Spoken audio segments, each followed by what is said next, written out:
Uranium की कहानी किसी खदान से नहीं, बल्कि अरबों साल पहले मरते हुए तारों के दिल से शुरू होती है।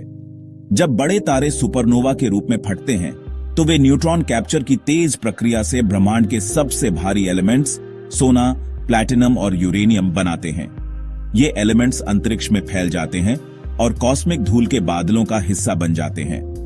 लाखों सालों में ग्रेविटी इन बादलों को एक साथ खींचती है, जिससे नए तारे, ग्रह और आखिर में हमारा सौर मंडल बनता है। पृथ्वी पर मिलने वाला यूरेनियम इन पुरानी तारकीय विस्फोटों की सीधी विरासत है। यूरेनियम का हर एटम कॉस्मिक हिस्ट्री का एक टुकड़ा है, जो ब्रह्मांड की सबसे भयानक घटनाओं में बना है। तो जब आप यूरेनियम देखें, तो याद रखें, यह सिर्फ एक पत्थर नहीं है, बल्कि मरते हुए तारों का एक अवशेष है। इसकी शक्ति सिर्फ इसकी एनर्जी से नहीं, बल्कि इसकी असाधारण उत्पत्ति से आती है। यूरेनियम हमारी मॉडर्न दुनिया को उन पुरानी प्रक्रियाओं से जोड़ता है, जिन्होंने ब्रह्मांड को आकार दिया।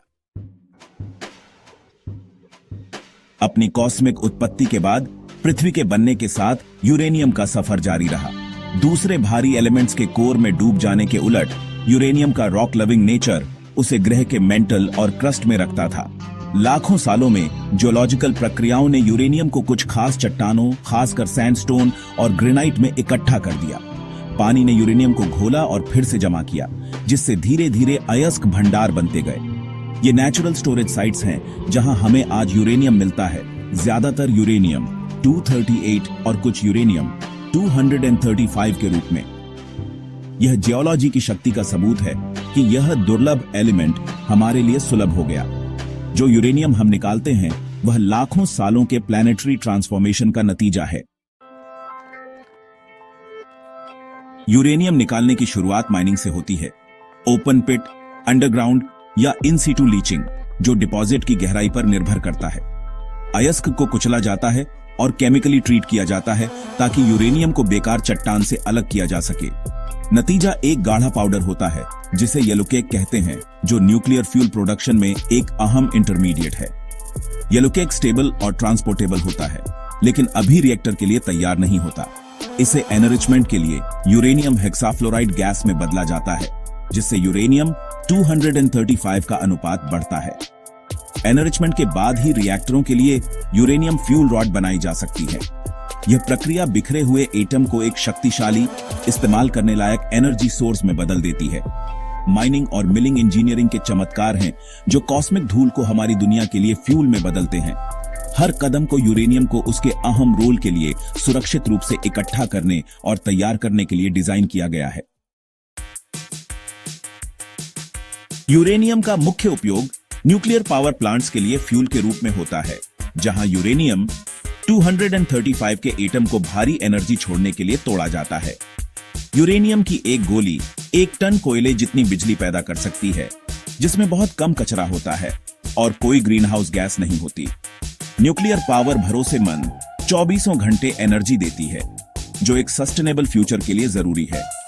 एनर्जी के अलावा यूरेनियम का घनत्व इसे रेडिएशन शील्डिंग और इंडस्ट्री में काउंटरवेट के रूप में मूल्यवान बनाता है। इसके आइसोटोप चट्टानों और जीवाश्मों की उम्र बताने में मदद करते हैं, जिससे पृथ्वी का इतिहास सामने आता है। Radio active by products medicine में जरूरी होते हैं, जो कैंसर जैसी बीमारियों का पता लगाने और इलाज करने में मदद करते हैं।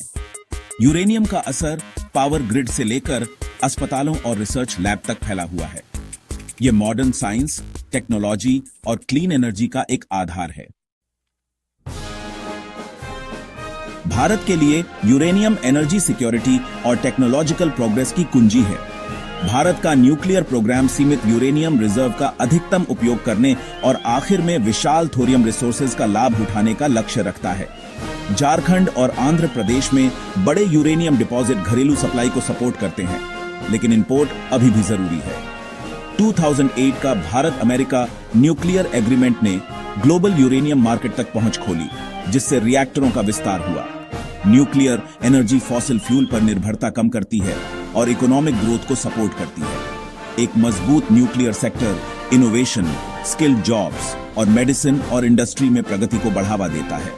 यूरेनियम रिसोर्सेज और ग्लोबल पार्टनरशिप विकसित करके भारत अपने एनर्जी फ्यूचर को सुरक्षित करता है। यूरेनियम सिर्फ एक फ्यूल से बढ़कर है, यह भारत के सस्टेनेबल डेवलपमेंट और ग्लोबल स्टैंडिंग के लिए केंद्रीय है।